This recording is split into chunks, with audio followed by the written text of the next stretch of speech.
Hay kasosyo, natanong mo na ba sa sarili mo kung paano maging mayaman?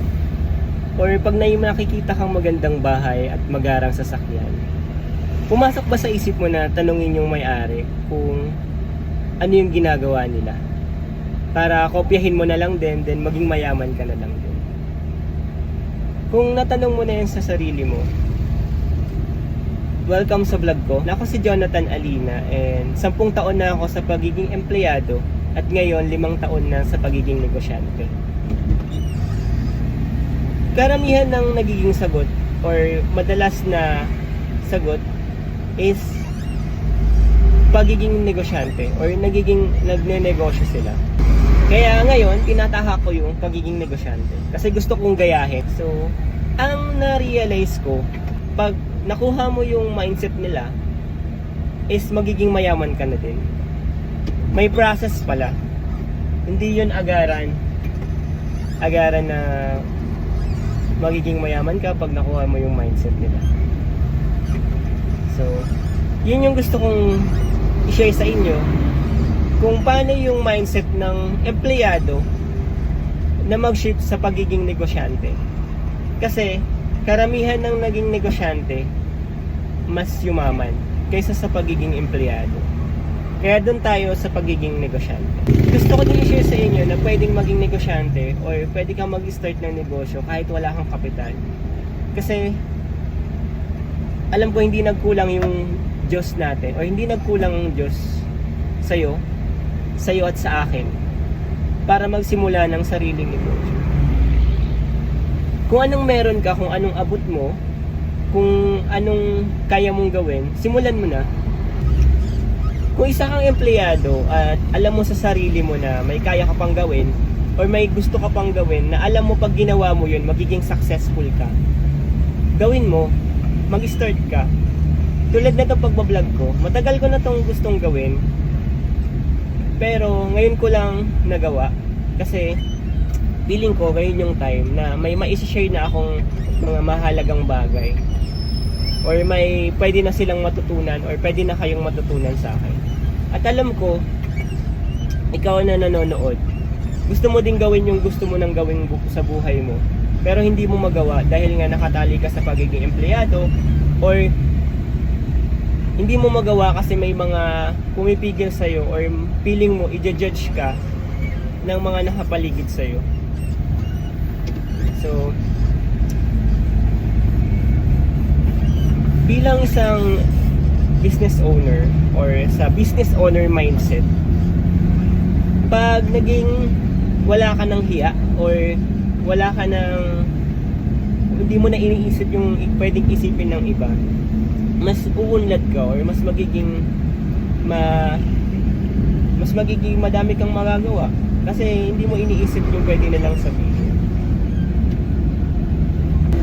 Mahirap tumawid sa pagiging negosyante kung isa kang empleyado dahil unang-una yung income na pwedeng mawala sa'yo, na ang hirap isipin na wala kang matatanggap every katapusan or quincenas or every Sunday kung kailan may sahod na. Para sa akin, hindi naman kasi mawawala yung income mo eh.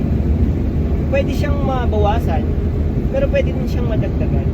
Kasi pagkatapos, pag ginawa mo naman na yung gusto mong gawin at kumikita ka na, may income ka pa rin naman eh. Lakasan lang talaga ng loob. So, kaya ang payo ko, kung ikaw magnenegosyo or tatawid sa pagiging negosyante, dapat ang kukunin mong negosyo, yung alam mo na o yung may idea ka na, hindi ka mag-YouTube University o magse-seminar o kung ano-anong training yung aatidan mo bago mo yun magawa yung produkto o yung service na gusto mong gawin. Isa sa kwento o isa sa hindi ko makakalimutan nung nagsisimula ako ng business, yung Bibang yung business ko. Yung Bibang is bamboo alkansya na may Ibon Challenge concept.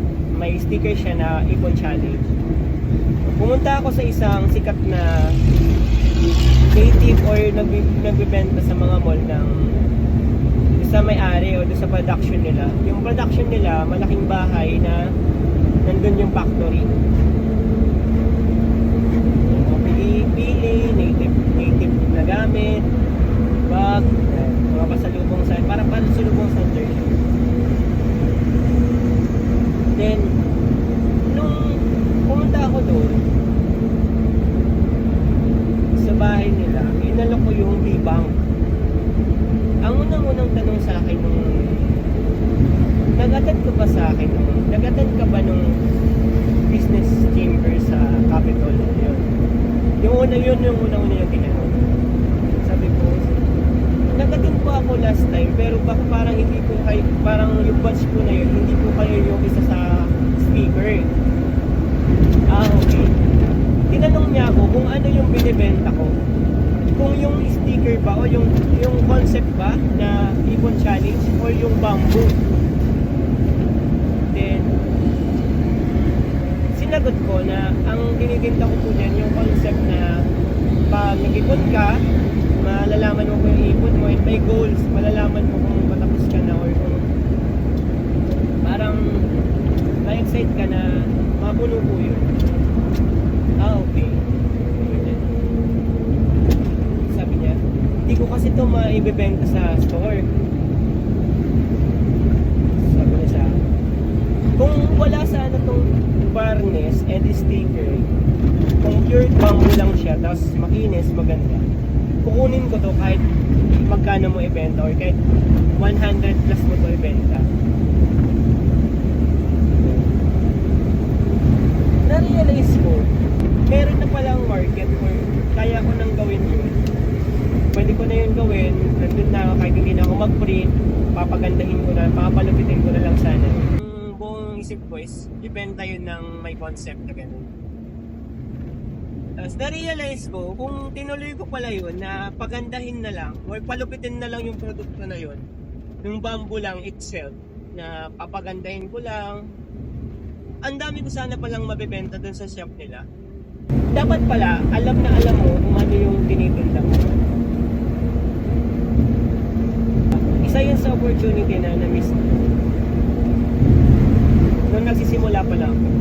Kasi hindi ko alam kung ano talaga yung binibenta ko. Kahit ako nun, nung tinanong ako, narattle ako nun kung ano ba talagang binibenta ko. Yung concept o yung mismong bamboo. Kaya isa yun. So, yan guys. I-share ko sa inyo yung mga kamalian and mga tips na pwede kong ma-share sa inyo or pwede nyo makuha sa akin. And samahan nyo ako sa pagtaha ko or pag-journey ko sa pagpapalago ng business, which is yung 3 branch ko this 2025, gagawin natin 30 branch. So, i-share ko yung journey ko dyan. Ngayon, pupunta tayo sa isang branch natin para mag-deliver ng mga supply. So, bye guys, ingat kayo and I know God's love you and I love you tulad ng sinasabi namin sa mga kasosyo. Pass it on.